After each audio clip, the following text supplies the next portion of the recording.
The Masque of the Red Death by Edgar Allen Poe. The Red Death had long devastated the country. No pestilence had ever been so fatal or so hideous. Blood was its avatar and its seal, the redness and horror of blood. There were sharp pains and sudden dizziness, and then profuse bleeding at the pores, with dissolution. The scarlet stains upon the body, and especially upon the face of the victim, were the pest ban which shut him out from the aid and from the sympathy of his fellow men. And the whole seizure, progress, and termination of the disease were the incidents of half an hour. But the Prince Prospero was happy and dauntless and sagacious. When his dominions were half depopulated, he summoned to his presence 1,000 hale and light-hearted friends from among the knights and dames of his court, and with these retired to the deep seclusion of one of his castellated abbeys. This was an extensive and magnificent structure, the creation of the prince's own eccentric yet august taste. A strong and lofty wall girdled it. This wall had gates of iron. The courtiers, having entered, brought furnaces and massy hammers and welded the bolts. They resolved to leave means neither of ingress nor egress to the sudden impulses of despair or frenzy from within. The abbey was all amply provisioned. With such precautions, the courtiers might bid defiance to contagion. The external world could take care of itself. In the meantime, it was folly to grieve or to think. The prince had provided all the appliances of pleasure. There were buffoons, there were improvisatori, there were ballet dancers, there were musicians, there was beauty, there was wine. All these and security were within. Without was the Red Death. It was towards the close of the 5th or 6th month of his seclusion, and while the pestilence raged most furiously abroad, that the Prince Prospero entertained his 1,000 friends at a masked ball of the most unusual magnificence. It was a voluptuous scene, that masquerade, but first let me tell you of the rooms in which it was held. There were 7, an imperial suite. In many palaces, however, such suites form a long and straight vista, while the folding doors slide back nearly to the walls on either hand, so that the view of the whole extent is scarcely impeded. Here the case was very different, as might have been expected from the Duke's love of the bizarre. The apartments were so irregularly disposed that the vision embraced but little more than one at a time. There was a sharp turn at every 20 or 30 yards, and at each turn a novel effect. To the right and left in the middle of each wall, a tall and narrow Gothic window looked out upon a closed corridor, which pursued the windings of the suite. These windows of stained glass, whose color varied in accordance with the prevailing hue of the decorations of the chamber into which it opened. That at the eastern extremity was hung, for example, in blue, and vividly blue were its windows. The second chamber was purple in its ornaments and tapestries, and here the panes were purple. The third was green throughout, and so were the casements. The fourth was furnished and lighted with orange, the fifth with white, the sixth with violet. The 7th apartment was closely shrouded in black velvet tapestries that hung all over the ceiling and down the walls, falling in heavy folds upon a carpet of the same material and hue. But in this chamber only, the color of the windows failed to correspond with the decorations. The panes here were scarlet, a deep blood color. Now, in no one of the 7 apartments was there any lamp or candelabrum amid the profusion of golden ornaments that lay scattered to and fro, or depended from the roof. There was no light of any kind emanating from lamp or candle within the suite of chambers. But in the corridors that followed the suite, there stood, opposite to each window, a heavy tripod bearing a brazier of fire that projected its rays through the tinted glass, and so glaringly illumined the room. And thus were produced a multitude of gaudy and fantastic appearances. But in the western or black chamber, the effect of the firelight that streamed upon the dark hangings through the blood-tinted panes was ghastly in the extreme, and produced so wild a look upon the countenances of those who entered that there were few of the company bold enough to set foot within its precincts at all. It was in this apartment also that there stood against the western wall a giant clock of ebony. Its pendulum swung to and fro with a dull, heavy, monotonous clang, and when the minute hand made the circuit of the face, and the hour was to be stricken, there came from the brazen lungs of the clock a sound which was clear and loud and deep and exceedingly musical, but of so peculiar a note and emphasis that at each lapse of an hour the musicians of the orchestra were constrained to pause momentarily in their performance, to hearken to the sound. And thus the waltzers perforce ceased their evolutions, and there was a brief disconsort of the whole gay company. And while the chimes of the clock yet rang, it was observed that the giddiest grew pale, and the more aged and sedate passed their hands over their brows as if in confused reverie or meditation. But when the echoes had fully ceased, a light laughter at once pervaded the assembly. The musicians looked at each other and smiled as if their own nervousness and folly had made whispering vows, each to each other, that the next chiming of the clock should produce in them no similar emotion.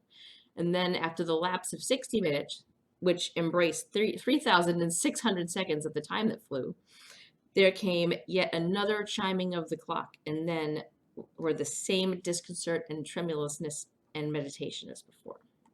But in spite of these things, it was a gay and magnificent revel. The tastes of the Duke were peculiar.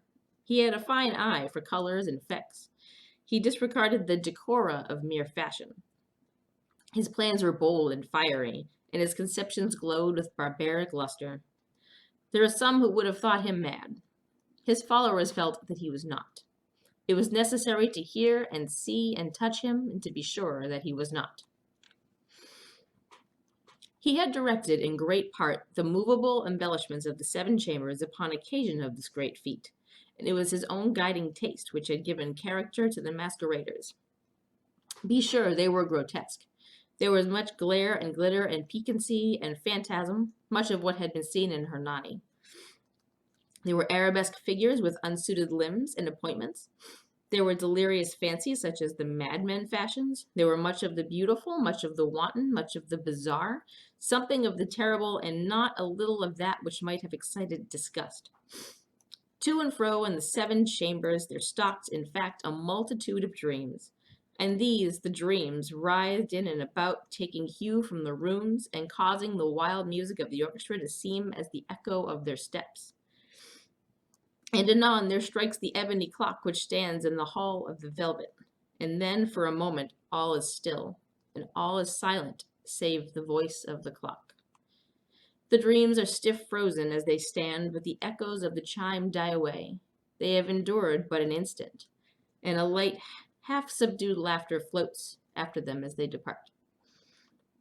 And now again the music swells, and the dreams live, and writhe to and fro more merrily than ever, taking hue from the tripods. But to the chamber which lies most westwardly of the 7, there are now none of the maskers who venture, for the night is waning, and there flows a ruddier light through the blood-colored panes. And the blackness of the sable drapery appalls, and to him whose foot falls upon the sable carpet, there comes from the near clock of ebony a muffled peal, more solemnly emphatic than any which reaches their ears who indulged in the more remote gaieties of the other apartments. But these other apartments were densely crowded, and in them beat feverishly the heart of life. And the revel went whirlingly on until at length there commenced the sounding of midnight upon the clock. And then the music ceased, as I have told. The evolutions of the waltzers were quieted, and there was an uneasy cessation of all things as before. But now there were 12 strokes to be sounded by the bell of the clock, and thus it happened, perhaps, that more of thought crept, with more of time, into the meditations of the thoughtful among those who revelled. And thus, too, it happened, perhaps, that before the last echoes of the last chime had utterly sunk into silence, there were many individuals in the crowd who had found leisure to become aware of the presence of a masked figure which had arrested the attention of no single individual before. And the rumor of this new presence having spread itself whisperingly around, there arose at length from the whole company a buzz or murmur expressive of disapprobation and surprise, then finally of terror, of horror, and disgust.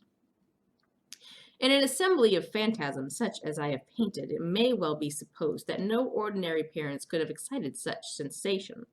In truth, the masquerade license of the night was nearly unlimited, but the figure in question had out-Heroded Herod, and gone beyond the bounds of even the prince's indefinite decorum. There are chords in the hearts of the most reckless which cannot be touched without emotion. Even with the utterly lost, to whom life and death are equally jests, there are matters of which no jest can be made. The whole company, indeed, seemed now deeply to feel that in the costume and bearing of the stranger neither wit nor propriety existed. The figure was tall and gaunt, enshrouded from head to foot in the habiliments of the grave. The mask which concealed the visage was made so nearly to resemble the countenance of a stiffened corpse that the closest scrutiny must have had difficulty in detecting the cheat. And yet all this might have been endured, if not approved by the mad revelers. But the murmur had gone so far as to assume the type of the Red Death.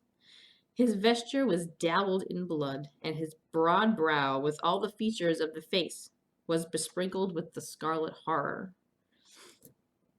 When the eyes of the Prince Prospero fell upon this spectral image, which, with a slow and solemn movement, as if more fully to sustain its role, stalked to and from among the waltzers, he was seen to be convulsed, in the first moment with a strong shudder, either of terror or distaste, but in the next his brow reddened with rage.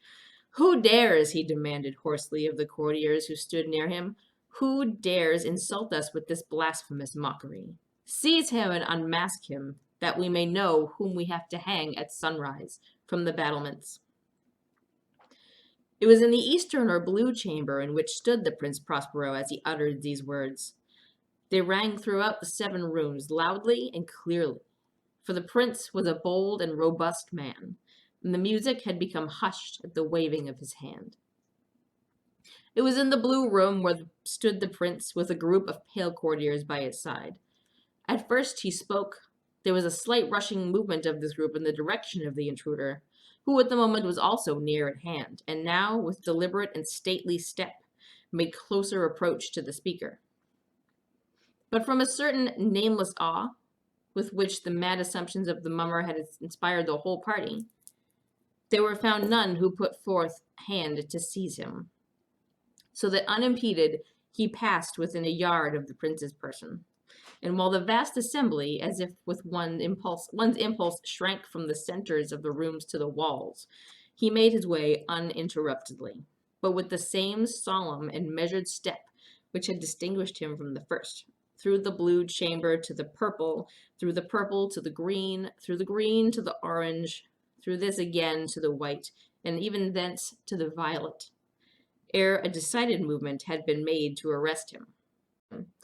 It was then, however, the Prince Prospero, maddening with rage and the shame of his own momentary cowardice, rushed hurriedly through the 6th chamber, while none followed him on account of a deadly terror that had seized upon them all. He bore aloft a drawn dagger, and had approached in rapid impetuosity to within 3 or 4 feet of the retreating figure, when the latter, having attained the extremity of the velvet apartment, turned suddenly and confronted his pursuer. There was a sharp cry, and the dagger dropped, gleaming upon the sable carpet, upon which instantly afterwards fell prostrate in death the Prince Prospero.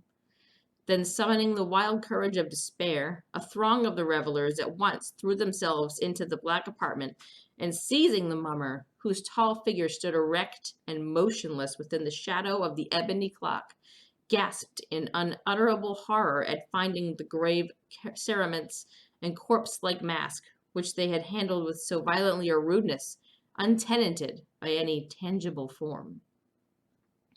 And now was acknowledged the presence of the Red Death. He had come like a thief in the night, and one by one dropped the revelers in the blood-bedewed halls of their revel, and died each in the despairing posture of this fall. And the life of the ebony clock went out with that of the last of the gay, and the flames of the tripods expired, and darkness and decay and the Red Death held illimitable dominion over all.